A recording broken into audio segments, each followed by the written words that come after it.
Tension के बीच Hezbollah ने एक तरह का शक्ति प्रदर्शन किया है। हिजबुल्लाह के अंडरग्राउंड मिसाइल का वीडियो सामने आया है। टीवी पर पहली बार हिजबुल्लाह की अंडरग्राउंड मिसाइल अब आप देखने जा रहे हैं। यानी हिजबुल्लाह अपनी ताकत नुमाया कर रहा है। इस तरह के वीडियोस जारी करके ऐसे वक्त में ये वीडियोस जारी हो रहे हैं जब नॉर्थ इजराइल को लगातार हिजबुल्लाह की तरफ से निशाना बनाया जा रहा है, यहां तक कि सिविलियन इलाकों को भी टारगेट किया जा रहा है। इस तरह के वीडियोस के जरिए हिजबुल्लाह ये बताने की कोशिश लगातार कर रहा है कि वो भी अपनी ताकत में इजाफा कर रहा है। ये अंडरग्राउंड मिसाइल का वीडियो बाकायदा हिजबुल्लाह की तरफ से जारी किया गया है, जो एक्सक्लूसिवली आप TV9 भारतवर्ष पर देख रहे हैं।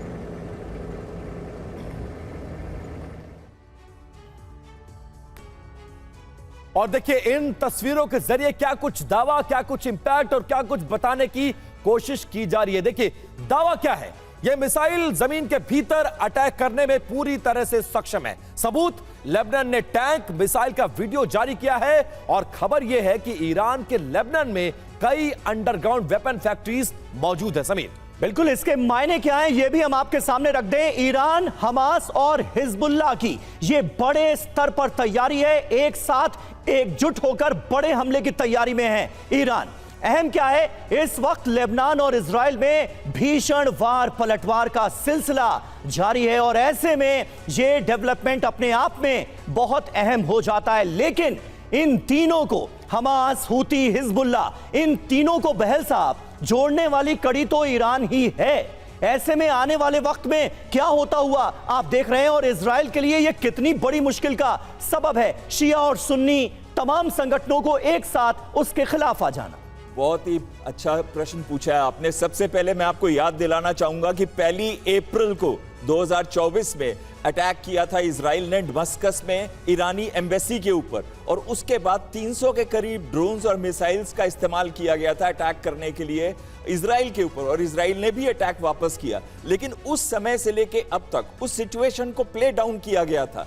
अब वापस से ईरान, जो कि शिया डोमिनेटेड है, उसने एक्सेस ऑफ रेजिस्टेंस में एक और हवा भर दी है। लाखों के करीब उन्होंने रॉकेट्स दिए हैं हिजबुल्लाह को लेबनान के अंदर, और वो इस आग को और भड़काना चाहते हैं जब तक कि गाजा के अंदर कोई पीसफुल रेजोल्यूशन नहीं मिलता। लेकिन यहां पे मुझे दिख रहा है कि इजराइल जो है वो भी लेबनान और ईरान के हाथों प्ले हो रहा है, क्योंकि अगर हम कहें 20,000 के करीब ऑलरेडी पलायन हो चुका है नॉर्दर्न इजराइल से और 60,000 के करीब सदर्न लेबनान से, और जिसकी फिगर की बात भी सर भी कर रहे थे पहले। अगर इस पलायन को छोड़ दें तो भी जो टारगेटिंग कर रहा है इजराइल, वो सेंटर ऑफ ग्रेविटी टारगेट यानी कि लीडरशिप और वेपन सिस्टम्स के जो सप्लाई बेसिस है उनके ऊपर और कमांड एंड कंट्रोल। और उसका रिएक्शन क्या आ रहा है, ड्रोन्स अटैक सिविलियन एरियाज पे।